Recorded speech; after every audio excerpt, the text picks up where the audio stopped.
সম্প্রতি একটা ভিডিওতে বলেছিলাম ডিএসসি অ্যানালিস্ট খুব মজার একটি অ্যাপ। এই অ্যাপ হাতে থাকলে যে কেউ এখন অ্যানালিস্ট হিসাবে শেয়ার বাজারের আইটেমগুলোকে নিয়ে অ্যানালাইসিস করতে পারেন। আমার এক বন্ধু এই অ্যাপটি তৈরি করেছে। এই অ্যাপটি দিয়ে আমরা সর্বশেষ 4-5 কর্মদিবস ধরে একটি আইটেমকে টার্গেটে রেখে টেস্ট করে দেখছিলাম যে ওর অ্যানালাইসিস ঠিকমতো বাজারের সাথে আচরণ করে কিনা বা মিলে যায় কিনা। আমরা যে আইটেমটিকে ধরে অ্যানালাইসিস করছিলাম তা আপনাদেরকে দেখাই। প্রথমে অ্যাপটিতে প্রবেশ করি। অ্যাপটিতে প্রবেশ করলে ও প্রথমেই দেখায় প্রাইম যে আইটেমগুলো আছে সেগুলোকে এক জায়গা নিয়ে সে দেখায়। এই প্রাইম যে আইটেম তার মধ্যে থেকে আমরা যে আইটেমটাকে নিয়ে কাজ করছিলাম সেটা হচ্ছে ব্র্যাক ব্যাংক। ব্র্যাক ব্যাংক যেদিন প্রথমেই নেমে 61.8 এসে দাঁড়ালো তখন থেকে আমরা এই অ্যাপটাকে দিয়ে দেখা শুরু করেছিলাম। দ্বিতীয় দিনে অ্যাপটা সিগন্যাল দিয়েছিল যে ও আগামী কয়েকদিন ভালো ট্রেন্ডে যাবে এবং এটা এন্ট্রির জন্য খুবই ফেভারেবল একটা আইটেম। আজকে সে দেখাচ্ছে এটার স্কোর 77, দাম আছে 65.3। সে কি বলছে, price is in a historically reasonable entry zone right now, not stressed, not overbought. Momentum also shows early signs of turning up. সে বলছে নেক্সট 30 সেশনে এটা 50% রাইজের সম্ভাবনা আছে। এন্ট্রি জোনের কথা কি বলেছে, price is in inside the historically favourable zone নাও।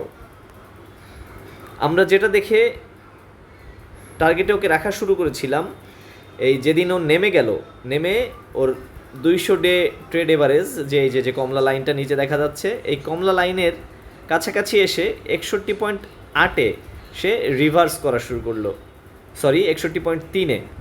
দ্বিতীয় দিন তখনও অ্যাপটা আমাদেরকে সিগন্যাল দেয়নি। দ্বিতীয় দিন আসলে যখন এই 61.8-এ সে ক্লোজ হলো সেদিন অ্যাপটা সিগন্যাল দিয়েছিল যে এটা এন্ট্রির জন্য খুবই ফেভারেবল। এরপরের ঘটনা কি হয়েছে? এরপরের ঘটনা হয়েছে যে লেটেস্ট ক্যান্ডেলে সে দেখাচ্ছে যে 3 হোয়াইট সোলজার, মানে হচ্ছে এই আইটেমটা পরপর 3 কর্মদিবস সে আপ টেন্ডেন্সিতে ট্রেড হয়েছে, বুলিশ টেন্ডেন্সিতে ট্রেড হয়েছে। এই 3টা হলুদ ক্যান্ডেলস্টিক সেটা প্রমাণ করে, যদিও এখন 5টা হয়ে গেছে, 2 দিন আগে এটা নিশ্চিত হয়েছে। এরপরেও সে কি বলছে যে ওর সে ফায়ারিং নাও 3 হোয়াইট সোলজারে 59% হিট, 64% হিট এবং RSI ওভারসোল্ড দেখাচ্ছে, 30 ওভারসোল্ড দেখাচ্ছে, 72% হিট।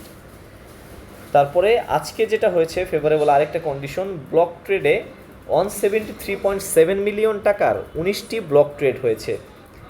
এটার ফিনান্সিয়াল অ্যাক্টিভিটি সব দিনই মোটামুটি ক্লিনার ছিল, ডিভিডেন্ড ইয়েল্ড ভালো, এর যে লেভেল রেজিস্ট্যান্স এবং সাপোর্ট এটা যারা ট্রেড করেন তারা নিয়মিত জানার চেষ্টা করেন বা জানার জন্য অ্যানালাইসিস করতে চেষ্টা করেন, কিন্তু এই অ্যাপটি সহজেই সেটা আপনাকে একবারে এক ছোঁয়ায় আপনার হাতে দিয়ে দিবে। সাপোর্ট আছে 61.8-এ, সেটাও যদি ভেঙে যায় 56.6-এ, তারপরেও যদি ভেঙে যায় 54.7-এ, দেন 52.2-এ।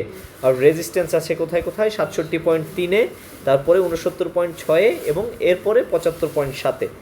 তা এই অ্যাপটা অনুযায়ী এই স্টকটাকে কীভাবে পড়া দরকার, এর স্কোর হচ্ছে 77 100-র মধ্যে, blends fundamental, dividend safely, financial health and clean.